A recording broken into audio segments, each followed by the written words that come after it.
Welcome back, guys. As you can see, as you can notice, is that my makeup look for today is different from the previous podcast that I have, and that's because I have so many personalities. But because I don't know, I just decided that I wanted this kind of makeup look for this podcast. What I wanted to tell you all guys is that for today's podcast session is this is gonna be so fucking long, but because I love talking about everything that has happened in this past few days and past few weeks, which I actually journaled. I hope sooner or later I found my target audiences for this. And yeah, especially I think that my target audience for this particular topic that I have is those people, or if you think you're the kind of person who has this kind of attachment styles such as avoidant attachment styles, ambivalent or anxious attachment styles, or maybe in between. So yeah, also I will flash the definitions of different attachment styles that there is, so that you all can just really understand it as I explain it further. Yeah, and what I wanted to have for this podcast today is that I wanted this to be so fucking authentic, so fucking real, and just came from every thoughts, feelings, and emotions that I have. And yeah, I think I'm going to start from the part where if you know you're the kind of person who has multiple attachment styles, like for example, avoidant attachment styles, ambivalent, and maybe you have in between or together attachment styles. It doesn't matter. But if you are the kind of person, I think you will really resonate with what I'm going to share for today, especially this particular topic that I have. But it has a lot of topics, but are correlated with each other. The thing is that we are humans. We are all humans. It's really normal for us. It's very human for us to want connection with another being, especially if, there's a reciprocation that's happening, connection. And yeah, you have interest with this guy, but also knowing that you've been through a lot in the past, all of this trauma, all of these past experiences, all of the lessons that you need to really embrace so that you can learn, so that next time you will not be outsmarted, or you just can protect yourself at all costs as much as possible. The thing here, it's very human. But I feel like I have multiple in between attachment styles over the years that I've been reflecting for myself. Is because as much as I know that I'm an avoidant, I know also from the fact that there's situation where my anxious attachment styles arises, and I can help but like think that I have in between. And the point is that what's the point? I actually forget. Yeah. So the point of me telling all of this is that I know from the fact that we are wired for connection with other people, having interest, wanting reciprocation and connection with them, but also from the fact that you wanted to protect yourself and to not let your guard down because you still didn't know this person, right? And yeah, it's very hard and challenging, especially if you have ambivalent attachment style. Like, I found myself earlier I found myself these days and weeks reflecting about it, and I just realized that I unconsciously felt very ashamed of myself for feeling all of this. Which is, don't get me wrong, this is so fucking human to feel that way, to feel ashamed. And but because I also reflect that I feel ashamed for feeling all of these emotions and feeling because I think there's a stigma going on, or I don't know. I'm not really sure about it, but I'm going to reflect about it. I just think that there's this stigma going on, especially in today's generation and society, that revolves around that. if you become vulnerable with this specific people or person, it doesn't matter, as it's you being weak, it's you letting your guard down. Like, for example, if you just communicated your true self for this person, or you become your authentic self, or the real you, or you finally say your feelings to them, it's you being vulnerable. And society often frame us or look us or perceive us as someone that's weak when you finally become vulnerable. And that's, I think that's where it's deeply rooted. The shame that I've been feeling these past weeks for just having or feeling interest with this specific guy is making me feel ashamed, like it's crazy. And I think also it correlated um with what I have in terms of attachment styles, and but because you know what I'm telling earlier is that being vulnerable is weak according to the stigma that's we have here in this generation or society. Yeah.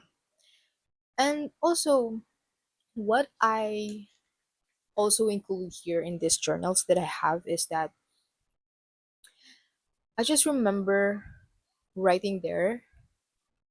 I just also remember that I watched this specific character from K drama that I've watched in the past, that telling is loving someone. She said that is telling someone what you really felt, is telling someone that you love them unconditionally, is you being weak. And she answers her own questions, telling herself that it's not. Because like I also realized that you being vulnerable, you being real with people, and you finally communicating all of your feelings and emotions towards them is not you being weak just because you're vulnerable. It's you being fucking strong. And I and for me to support that kind of fucking dilemma or epiphany is because it takes a lot of courage to be so fucking vulnerable. It takes a lot of courage and braveness, and building up this courage to be vulnerable with this specific people. And why does society and why you as yourself are shaming yourself for just feeling that way, which is that's just so fucking normal. That's just so fucking normal to feel interest, to want connection, to want reciprocation from this specific person. It doesn't matter if it's platonic or romantic.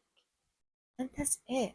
That's actually what motivates me to finally put myself out there, that it does that just because I experience a lot from the past just means that I'm going to experience it again. I mean, maybe I can also again experience that, but now I just knew better.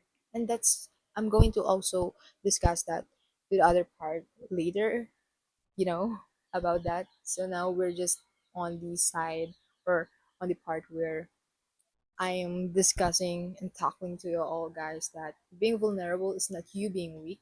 It's you being so fucking strong, because it takes a lot of courage to be so fucking vulnerable, to make up your mind, to decide that you wanted to be vulnerable, true, authentic, fucking real soul to this specific person. It doesn't matter if it's platonic or romantic. And that's it, It's what really motivates me. It's so empowering, actually, if you really think about it.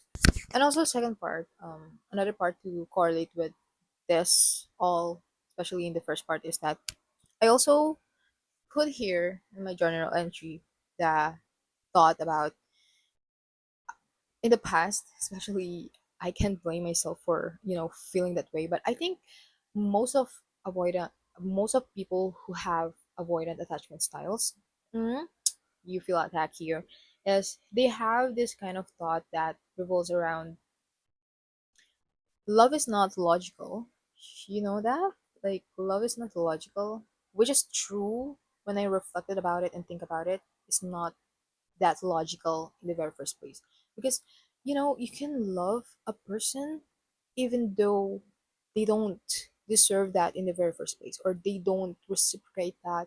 You can love a person unconditionally, whatever it takes. It doesn't have to be negotiable or whatever.